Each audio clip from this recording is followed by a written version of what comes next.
Hello viewers, आज हम जो पढ़ेंगे वो इडोगोनियम का sexual reproduction. This is the part 2 video of Oedogonium. Part 1 के अंदर हमने उसका वेजिटेटिव स्ट्रक्चर पढ़ा था, उसकी ग्रोथ कैसे होती है, सेल डिवीजन कैसे होता है वो पढ़ा था, और उसमें एसेक्सुअल रिप्रोडक्शन कैसे होता है वो पढ़ा था एकाइनिड्स के द्वारा और ज़ूस्पोर्स के द्वारा। इसके अलावा हमने वेजिटेटिव रिप्रोडक्शन भी पढ़ा था। तो एसेक्सुअल रिप्रोडक्शन में ज़ूस्पोर्स बनते थे। हर कैप्सल जो होती थी वो एक ज़ूस्पोर में परिवर्तित होती है और वो ज़ूस्पोर बाद में जर्मिनेट करके नया फिलामेंट बना लेता था। अब हम डिटेल पे पढ़ेंगे सेक्सुअल रिप्रोडक्शन। तो इसका जो सेक्सुअल रिप्रोडक्शन है वो एडवांस्ड oogamous टाइप का होता है, जिसमें कि मेल रिप्रोडक्टिव ऑर्गन्स जो वो एंथ्रोजॉइड्स होते हैं वो तो मोटाइल होते हैं, लेकिन female reproductive organ is non motile. Female sex organ को ओगोनियम कहते हैं, मेल सेक्स ऑर्गन को एंथ्रेडियम कहते हैं। ओडोगोनियम होमोथैलिक भी हो सकती है, हेट्रोथैलिक भी हो सकती है, यानी कि मेल रिप्रोडक्टिव ऑर्गन्स और फीमेल रिप्रोडक्टिव ऑर्गन्स एक ही प्लांट के अंदर पाए जा सकते हैं, या फिर मेल रिप्रोडक्टिव ऑर्गन का अलग प्लांट होगा और फीमेल रिप्रोडक्टिव ऑर्गन्स वाला या फीमेल प्लांट अलग होगा। एंथ्रिडिया दो तरह से डेवलप हो सकते हैं। एंथ्रिडिया अगर ड्वार्फ फिलामेंट पे डेवलप होते हैं, बौने तंतु के ऊपर डेवलप होते हैं, तो ऐसी स्पीशीज़ को हम नेनेंड्रस स्पीशीज़ कहते हैं। और अगर एंथ्रिडिया नॉर्मल फिलामेंट पे डेवलप होते हैं तो उसको हम मैक्रेंड्रस स्पीशीज़ कहते हैं या मैक्रेंड्रस टाइप कहते हैं। अब मैक्रेंड्रस टाइप जो होता है उसका परिवर्तन समान आकार के तंतुओं पे होता है, और मैक्रेंड्रस फॉर्म्स जो होती हैं वो मोनोशियस हो सकती हैं,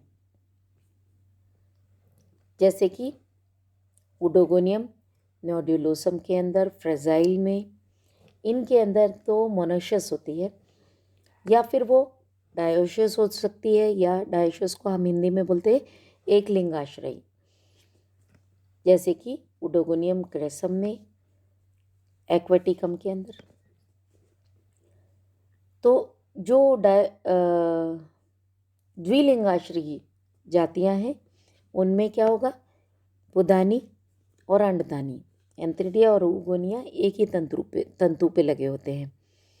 और जो एक लिंगाश्रयी हैं उनके अंदर एंथ्रिडियल फिलामेंट अलग होगा और ओगोनियल फिलामेंट अलग होगा। This is about the nannandrous forms. Macrandrous forms, macrandrous form में एंथ्रिडिया का डेवलपमेंट कैसे होता है कि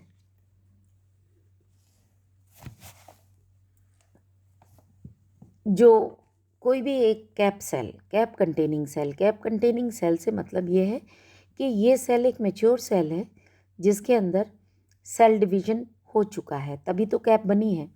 तो एक परिपक्व कोशिका के अंदर एंथ्रिडिया का डेवलपमेंट होता है। अब इसमें क्या होता है कि जो सेल होती है जिसको कि हम एंथ्रिडियल मदर सेल कहते हैं, as you can see in this diagram, this is antheridial mother cell. This undergoes a division as a result of which ऊपर वाली यंग एंथ्रिडियम और नीचे वाली जो सेल होती है उसको सिस्टर सेल कहते हैं। This cell is the sister cell. ये दो बनती हैं।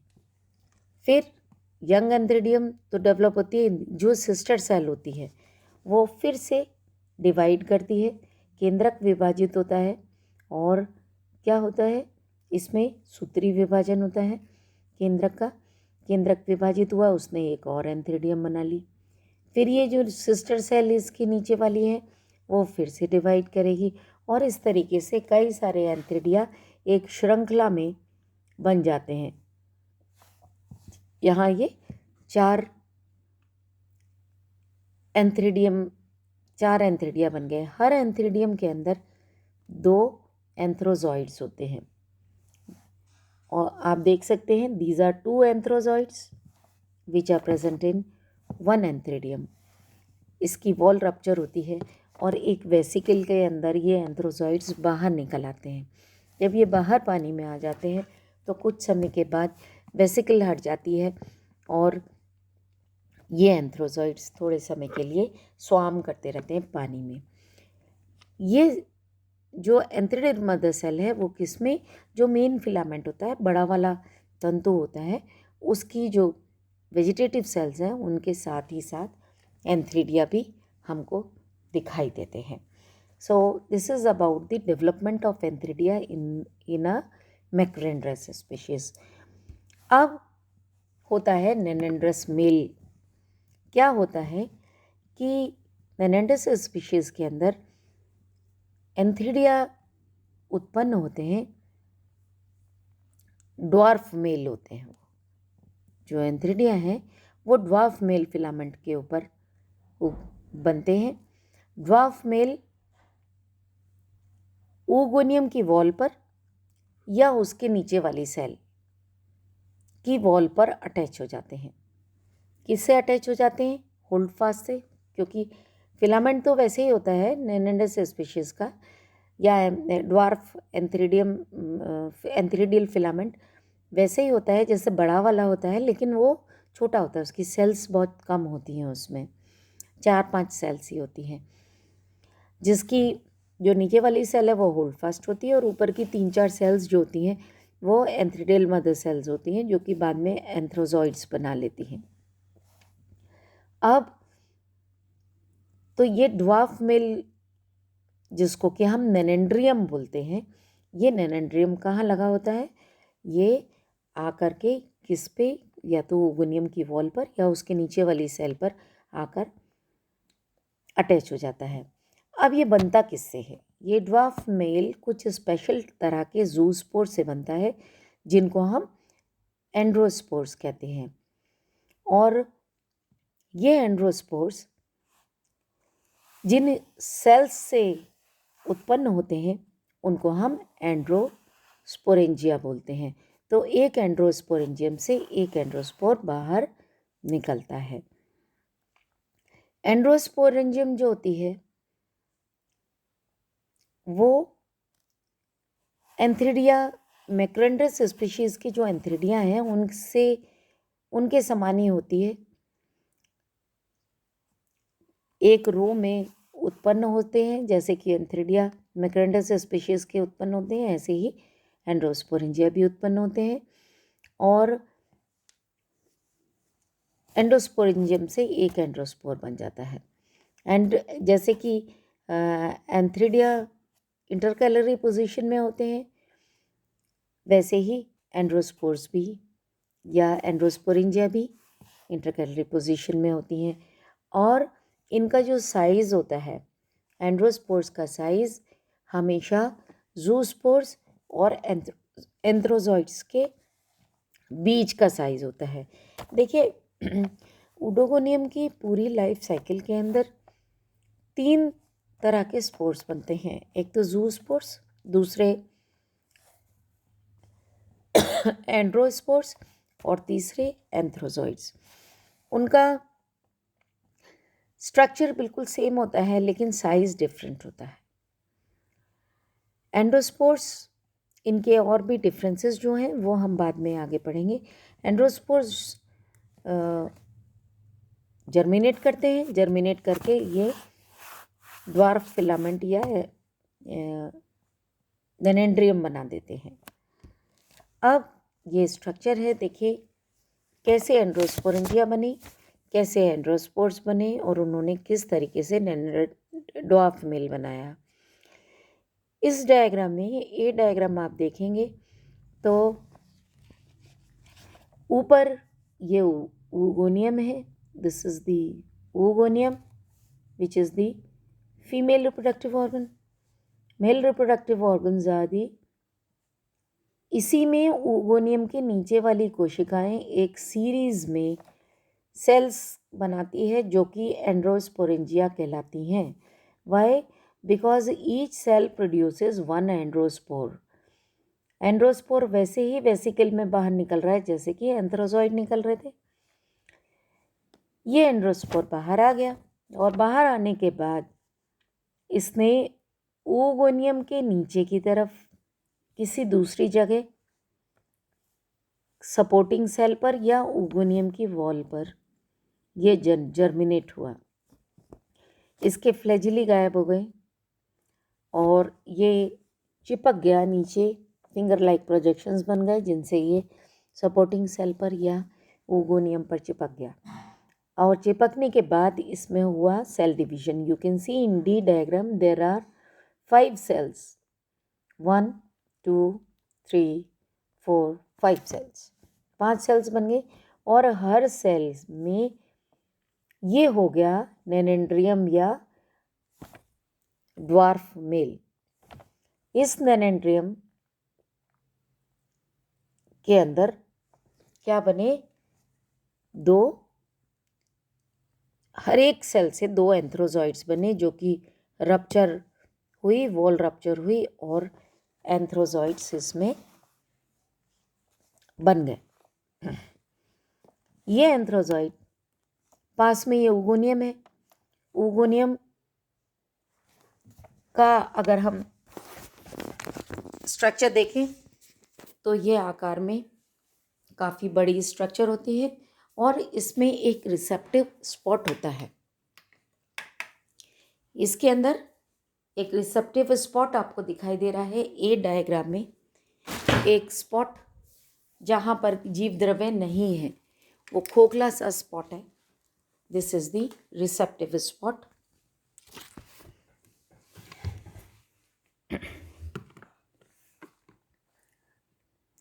यहाँ से एंथ्रोजॉइड्स एंटर कर जाते हैं, कई सारे एंटर कर जाते हैं एंथ्रोजॉइड, लेकिन फर्टिलाइज सिर्फ एक ही एंथ्रोजॉइड करता है। अब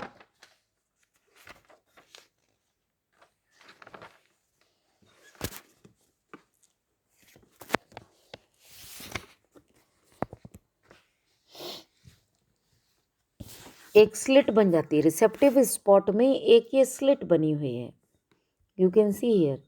या तो यहाँ पे एक पोर होता है, ये एक पतली सी स्लिट बन जाती है जिसमें से हो करके कई सारे एंथ्रोजॉइड्स अंदर एंटर कर देते हैं। अब जब फ्यूजन हो जाता है, एग सेल से फ्यूज हो गया, फर्टिलाइजेशन हुआ। फर्टिलाइजेशन के बाद यहाँ आप इस डायग्राम में आप देख सकते हैं इजीली, दिस इज oogoनियम। फर्टिलाइजेशन की स्टेजेस दिखाई दे रही हैं, एक beak like structure, this is antherozoid which is entering to this slit या रिसेप्टिव स्पॉट से एंटर किया, अंदर एंटर करके ये फ्यूज कर गया न्यूक्लियस और ऊस्पोर बन गया। अब ये ऊस्पोर के चारों तरफ एक त्रिस्तरीय या 3 लेयर्ड भित्ति का निर्माण हो जाता है, ये वॉल बन गई। अब इस ऊस्पोर का जर्मिनेशन कैसे होता है? यहाँ पे क्या हो गया, क्रोमोसोम नंबर एंथ्रोजॉइड का n था, oogoनियम का एग सेल का n था। After the fusion of both the nuclei it became 2n। अब क्या होना है? अब बनना है अल्टीमेटली हैप्लॉइड स्ट्रक्चर बनना है।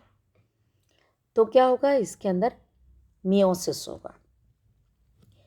लगभग 1 साल तक ये 3 लेयर्ड ऊस्पोर पेरिनेशन में चला जाता है, प्रसुप्तावस्था के अंदर चला जाता है, और जैसे ही अनुकूल परिस्थितियां आती हैं तो ये अंकुरित होता है। इसकी जो वॉल है, ट्रिपल लेयर है, वो उसमें डिके हो जाता है, वो उस भित्ति का क्षय हो जाता है और ये फिर से हरा हो जाता है। और इसका जो न्यूक्लियस है उसमें मियोसिस होता है, अर्धसूत्री विभाजन होता है और एक 2n यहाँ पर क्या हुआ? मियोसिस हुआ और क्रोमोसोम नंबर कितना हो गया? आधा। 2n का आधा कितना हो गया, n हो गया, और 4 हैप्लॉइड स्ट्रक्चर्स बन जाते हैं। 4 अगुणित एक केंद्र की बहुकशाभिक चल बीजाणु बन जाते हैं।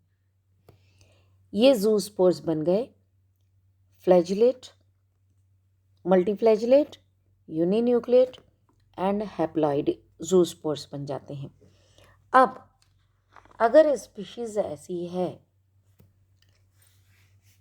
जिसके अंदर मेल और फीमेल दोनों रिप्रोडक्टिव ऑर्गन्स एक ही प्लांट पे हैं, तो ये सारे चारों जो ज़ूस्पोर्स बने ये बिल्कुल एक से होते हैं। लेकिन अगर मेल गैमेटोफाइट अलग है और फीमेल गैमेटोफाइट अलग पौधा है, तो जो 4 बनते हैं उसमें से 2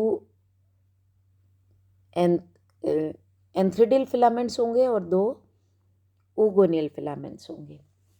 तो डायोशियस स्पीशीज के अंदर 4 ज़ूस्पोर्स में से 2 मेल प्लांट बनाएंगे और 2 फीमेल प्लांट्स बनाएंगे। तो हम देखें कि उडोगोनियम की जो जीवन चक्र है उसमें हैप्लोबायोनिक, हैप्लॉन्टिक और मोनोजेनिक ऑल्टरनेशन ऑफ जनरेशन होता है। अब हमने देखा, हमने एंथ्रोजॉइड्स देखे, हमने ज़ूस्पोर्स पढ़े थे पहले वीडियो में, और हमने एंड्रोस्पोर्स पढ़े। तीनों में क्या अंतर है, कई बार सवाल आता है एग्ज़ाम में। पहला, ज़ूस्पोर्स जो होते हैं उनका निर्माण सभी जातियों में होता है क्योंकि वो एसेक्सुअल स्पोर्स होते हैं। तो कोई भी जात में मैक्रेंडस हो, नेनेंड्रस हो, सभी के अंदर इनका निर्माण होगा। एंथ्रोजॉइड्स भी सभी जातियों में बनेंगे, लेकिन एंड्रोस्पोर्स जो होंगे वो सिर्फ नेनेंड्रस स्पीशीज़ में बनेंगे।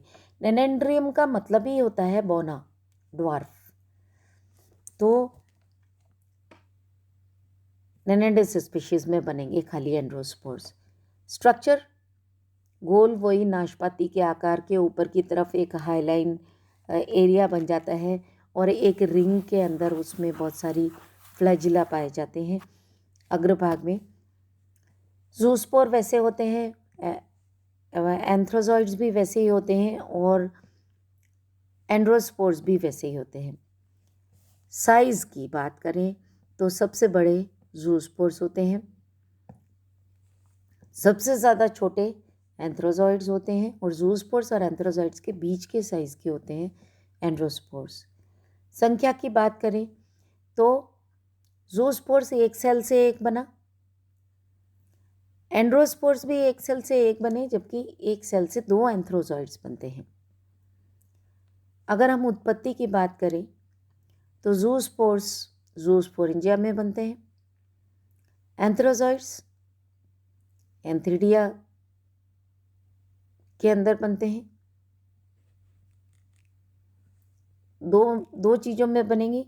नॉर्मल, अगर मैक्रेंडस स्पीशीज़ है तो नॉर्मल सेल फिलामेंट की सेल से बनते हैं, और अगर वो नेनेंड्रस स्पीशीज़ है तो ड्वार्फ फिलामेंट पे बनेंगे। और एंड्रोस्पोर्स सिर्फ किस में पाए जाते हैं, नेनेंड्रस स्पीशीज़ में पाए जाते हैं, और वो भी नॉर्मल फिलामेंट की जो एंड्रोस्पोरेंजिया है उनसे एंड्रोस्पोर्स बनते हैं। तो फंक्शन की बात करें अगर हम, तो ज़ूस्पोर्स का काम है अंकुरित होकर नया सामान्य पौधा बनाना, एंथ्रोजॉइड्स का एग से फ्यूज़ करना, और एंड्रोस्पोर्स का फंक्शन है नेनेंड्रियम का निर्माण करना या ड्वार्फ फिलामेंट का निर्माण करना। So these are a few differences between zoospores, antherozoids and androspores. Now the alternation of generation, very important. Oedogonium में अगर हम एसेक्सुअल रिप्रोडक्शन देखें, अगर मैक्रेंडस स्पीशीज़ है और मोनोशियस है वो, तो एक ही पौधे के ऊपर मेल और फीमेल रिप्रोडक्टिव ऑर्गन्स लगेंगे। इसमें एसेक्सुअल रिप्रोडक्शन हुआ तो ज़ूस्पोरेंजिया बनी, हर सेल ज़ूस्पोरेंजिया में कन्वर्ट हो सकती है, एनी कैप सेल जो कि ज़ूस्पोर बनाती है। और जूस्पोर जर्मिनेट करके एक पौधा बना लेता है, गैमेटोफाइट बना लेता है। अगर ये गैमेटोफाइट मैक्रेंडस और मोनोशियस है तो इसके ऊपर ओगोनिया भी बनेंगी, एंथ्रिडिया भी बनेंगी। ओगोनिया में एक्सेल एंथ्रोजॉइड फर्टिलाइजेशन हुआ, फर्टिलाइजेशन से oospore बना जो कि 2x या 2n है, zygote. This zygote will undergo meiosis as a result of which 2x की जगह x zoospores बन गए, 4 zoospores बने। ये zoospores जर्मिनेट किए और जर्मिनेट करके इन्होंने वापस ओडोगोनियम बना लिया। This is one type of life cycle found in Oedogonium. The second type of life cycle is Macrandus dioecious. तो ये जो ओडोगोनियम है asexual will remain the same. Oedogonium में की जो मैक्रेंडस डायोशियस स्पीसीज है, मेल फिलामेंट अलग होगा, फीमेल फिलामेंट अलग होगा। एंथ्रिडिया ओगोनिया बने, एंथ्रोजॉइड एक्सेल बने, फर्टिलाइजेशन हुआ, जाइगोट बना, मियोसिस हुआ। अब आता है डिफरेंस। मियोसिस के बाद में जो 4 बनते हैं वो होते हैं 2+2। 2 तो मेल होंगे और 2 फीमेल प्लांट बनाएंगे। इन्होंने अलग अलग प्लांट्स बनाए जो कि जिनके मेल फिलामेंट से मेल प्लांट के मेल फिलामेंट से एंथ्रिडिया बन जाएंगे, फीमेल प्लांट से ओगोनिया बन जाएगा। So this is the life cycle of macrandrous dioecious species. Then the last life cycle is Nenandrous species. Very important. Oedogonium is very important because of the Nenandrous species. कई बार सवाल आ जाता है कि Oedogonium की Nenandrous species में sexual reproduction के बारे में बताइए। तो हमको सिर्फ इतना सा ध्यान रखना है, एक दो चीज़ें एडिशनल हो रही हैं कि एंड्रोस्पोर्स बने, पहले मेल जो मेन फिलामेंट है उससे एंड्रोस्पोर्स बने और एंड्रोस्पोर ने ड्वार्फ मेल बनाया, उस पर एंथ्रोजॉइड्स बने, बाकी की चीज़ें सब मैक्रेंडस स्पीशीज जैसी। तो 2 डिफरेंस है, एक तो मेल रिप्रोडक्टिव ऑर्गन या एंथ्रोजॉइड्स ड्वार्फ मेल पे बनते हैं नेनेंड्रस स्पीशीज में, और एक एडिशनल स्टेप ऐड हो जाता है, फॉर्मेशन ऑफ स्पोर्स जिनको कि एंड्रोस्पोर्स कहते हैं, which form the male filament. तो ये एक एडिशनल स्टेप होता है मैक्रेंडस से। तो अब इसमें क्या हुआ कि मेल और फीमेल फिलामेंट्स है। नेनेंड्रियम दिखती बात है कि वो अलग ही होगा, मेल फिलामेंट अलग होगा, फीमेल फिलामेंट अलग होगा। पहले बनेगा जो मेन फिलामेंट है उसमें एंड्रोस्पोरेंजियम बनी, एंड्रोस्पोरेंजियम से एंड्रोस्पोर बने, एंड्रोस्पोर जर्मिनेट किए फीमेल फिलामेंट पे या ओगोनियम के ऊपर या उसके सपोर्टिंग सेल पे, वहाँ पे उन्होंने ड्वार्फ मेल बनाया। ड्वार्फ मेल जो है उनसे वो एंथ्रिडियम बने, एंथ्रिडियम से एंथ्रोजॉइड्स बने, एंथ्रोजॉइड्स ने ओगोनियम के साथ फर्टिलाइजेशन किया। तो this is the additional step.